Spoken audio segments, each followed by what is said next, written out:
Hello, welcome to the News Broadcast Daily. I'm following today's highlights. ASEAN emphasizes the realization of a common community at its 21st summit in Phnom Penh, Cambodia. Special Envoy Party General Secretary Nguyễn Phú Trọng goes to Beijing to deliver a congratulatory message to China's new party chief.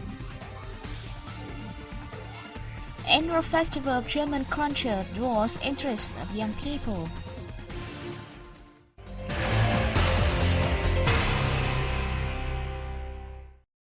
The 21st ASEAN Summit opened in Phnom Penh, Cambodia on November 18th with member country leaders taking part. We'll have more.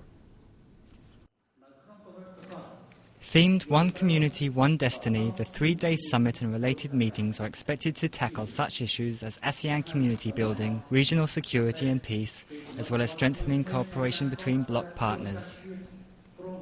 Cambodian Prime Minister Hun Sen, who is also chair of ASEAN, urged members to adopt a comprehensive and cooperative approach, particularly regional collaboration, in an attempt to further accelerate the pace of ASEAN community building, strengthen ASEAN's external relations and enhance its role and position in the international arena.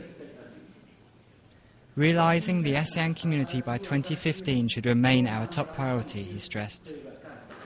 At the event, the ASEAN Institute of Peace and Reconciliation made its debut. The institute was established in an effort to further promote peace, security and reconciliation in the region. At the plenary session following the opening ceremony, the regional leaders discussed priority issues like community building, enhancing regional connectivity and narrowing the development gap. They also appointed Vietnamese Deputy Foreign Minister Lê Lung Minh as ASEAN Secretary General for the 2013-17 tenure. Addressing the plenary session, Prime Minister Win Tan Dung said, with joint effort, the goal of building the ASEAN community by 2015 is materializing. However, a lot of challenges remain ahead. He called on ASEAN member states to make greater efforts to shape a common voice in major issues of regional and international concern. Late on the day, ASEAN leaders signed a Phnom Penh statement approving the ASEAN Statement on Human Rights. Vietnam and Cambodia pledged to continue working closely at regional and international forums, especially those of ASEAN. Prime Minister Nguyễn Tấn Dũng met his Cambodian counterpart Hun Sen in Phnom Penh on November 17 when he was there for the 21st ASEAN Summit and related meetings. Mr. Dũng highlighted Cambodia's efforts as the chair of ASEAN in 2012. The two prime ministers discussed ways to enhance bilateral cooperation widely and step up the border marker planting and demarcation to build a common border of peace, friendship and mutual development. They pledged to ensure the appropriate and sustainable use of Mekong water resources together with other riverside nations for the common benefits of all basin countries. While in Cambodia, Prime Minister Dũng met with Singaporean Prime Minister Lee Hsien Loong outside the summit. The two leaders spoke of how to strengthen bilateral ties, especially in economics, trade and investment. Prime Minister Lee said he will pay an official visit to Vietnam, during which the two sides will sign a declaration on the establishment of their strategic partnership. He also invited Prime Minister Dũng to attend the Shangri-La Dialogue in mid-2013. On regional and international issues, the two prime ministers shared the view that peace and stability in the East Sea is significant to the development of the region. Vietnam always places great value on the neighborliness, friendship and comprehensive cooperation with China. Hoàng Bình Quân, the special envoy of Party General Secretary Nguyễn Phú Trọng, told the Chinese official in Beijing when he came to deliver Mr. Trọng congratulatory message to new Party General Secretary Xi Jinping. Mr. Quan, who heads the Commission for External Relations of the Party Central Committee, said the party, state and people of Vietnam are happy with the success of the 18th National Congress of the Communist Party of China. He said he believes that under the leadership of General Secretary Xi Jinping, Chinese people will successfully accomplish the goals set in the Congress and reap greater achievements so as to realize the building of a moderately prosperous society by 2020. In reply, Liu Yunshun, on behalf of the Communist Party of China Central Committee, underlined that China highly values the relations between the two parties and will work with the Vietnamese side to develop a bilateral relationship and promote the two countries' comprehensive strategic cooperative partnership.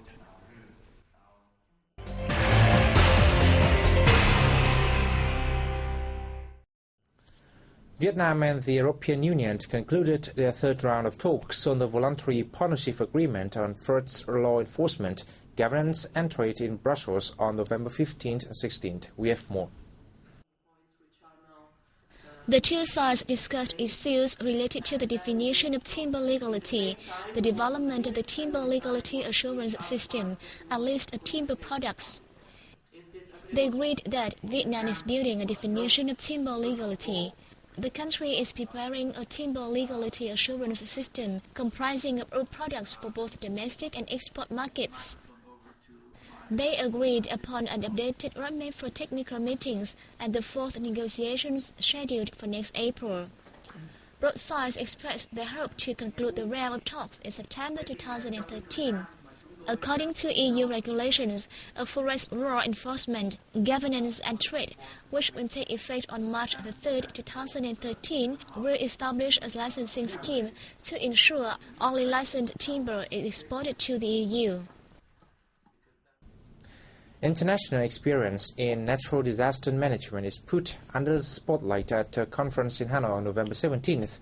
At the event, Minister of Agriculture and Rural Development Cao Đức Phát said Vietnam is noticing clearly impacts of climate change. Participants shared opinions to help Vietnam finalise its draft law on natural disaster prevention, response and mitigation, which is expected to be approved at a National Assembly session in May 2013. According to the draft law, the Vietnamese state encourages the establishment of firms that trade in indemnity against natural disasters. They stressed the law needs to specify the level of natural disaster risks and warnings, as well as the responsibilities of disaster warning agencies. Due to the impacts of climate change, more natural disasters occur in a more serious level than in the past. However, Vietnam has coped with calamities, and I believe this new draft law will help the country seek more effective ways to address disasters. UNDP Country Director for Vietnam, Louise Chamberlain, said Vietnam's law should cover all stages of disaster management, from preparation to the clear-up operation. Vietnam is one of 10 countries hardest hit by natural disasters. Since 2001, natural disasters have left 9,500 dead and missing, and cost $1.5 billion. The country is faced with many kinds of calamities such as storms, floods, whirlwinds, earthquakes, landslides in the north, and rising sea level and desertification in the central region. The annual festival of German culture drew the interest of people of all ages. Although it opened in Hanoi from the afternoon of November 17th to the noon of November 18th, the event was held under the auspices of the German embassy in Hanoi. Introducing German culture, society and economics, as well as achievements made by Vietnam and Germany, this year's event, entitled Deutschland Fest, Discover and Experience Germany, is aimed at the Vietnamese youth. We would like to introduce Germany in many fields, from economics, politics, culture and society, especially to young people.